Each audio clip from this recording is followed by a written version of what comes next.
तो hello guys, तो welcome back. तो यार तुमने यूट्यूब पे काफी सारी वीडियोस देखी होगी जिसमें कित्रेसु और डोरेमोन को कंपेयर किया गया है और 100 में से 100 बार डोरेमोन को ही बेटर बताया गया है। बट आज की वीडियो में मैं तुम्हें उन पॉइंट्स के बारे में बताने वाला हूँ जिन पॉइंट्स के बारे में कोई भी बात नहीं करता, क्योंकि इन पॉइंट्स के बारे में बात करने के लिए हिम्मत चाहिए। तो अगर दूसरे शब्दों में बोलूँ तो आज मैं उन पॉइंट्स के बारे में बताने वाला हूँ जिन पॉइंट्स में कित्रेसु सीरीज डोरेमोन से बेहतर है। यहाँ नोट करने वाली बात यह है कि मैंने पॉइंट बोला है, ना कि एनीमे। तो बिना किसी देरी के आज की इस कमाल की वीडियो को करते हैं स्टार्ट।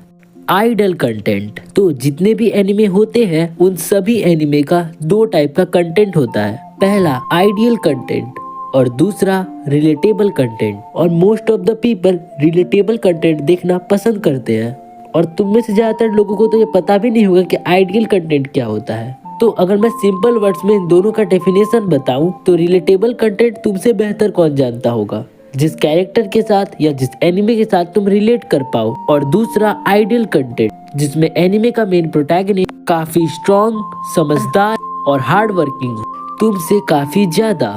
और अगर मैं कुछ एनिमे के यहाँ एग्जाम्पल दूं तो one punch man, classroom of the elite और कित्रेसु डायका एक आइडल कंटेंट वाले एनिमे हैं।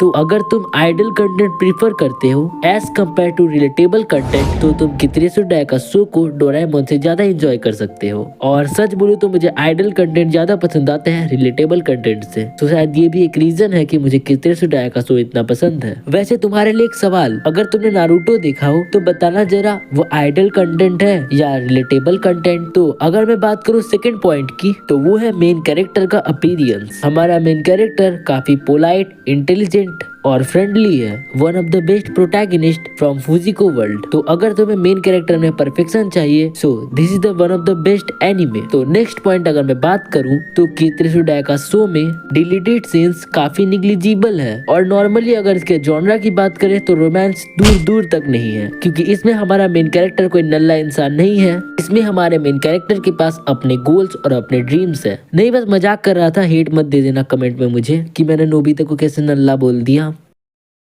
तो मैं कहा था, हाँ, अगर तुम्हारा ब्रेकअप हो गया है और तुम कोई एनिमे देखना चाहते हो तो ये बेस्ट एनिमे होगा। तो कित्रेसु के पास अपने ड्रीम्स और अपने गोल्स सेट हैं और एक फीमेल कैरेक्टर सामने से कभी भी अप्रोच नहीं करता है। तो अगर तुम्हें इस तरह का रोमांस बचकाना लगता है तो तुम कित्रेसु डायका शो देख सकते हो। सो अगर नेक्स्ट पॉइंट की मैं बात करूँ तो वो हो सकता है डोरेमोन फैन को थोड़ा हर्ट करे, लेकिन वो एक फैक्ट है कि कित्रेसु सीरीज में इन्वेंशंस ज्यादा लॉजिकल होते हैं। तो अगर तुम एक ट्रू डोरेमोन फैन हो तो तुम एक्सेप्ट करोगे कि डोरेमोन के कुछ गैजेट्स को बाद में सिर्फ स्टोरी में सेट करने के लिए ऐड किया गया, जहां उसके कुछ गैजेट्स पूरी तरह से इलॉजिकल है। तो ये कौन कौन से गैजेट्स है, अगर तुम्हें ये जानना है तो तुम यूट्यूब पे सर्च कर सकते हो। लेकिन मैंने कित्रेसु के पूरे इन्वेंशंस देखे और मुझे एक भी डिवाइस 100% इलॉजिकल नहीं लगा। और कित्रेसु की डिवाइस में कंडीशंस का होना इसे और लॉजिकल बनाता है। सो इस पॉइंट पर कित्रेसु डोरेमोन से लीड करता है। और अगर मैं लास्ट पॉइंट के बारे में बताऊं तो वो है समथिंग न्यू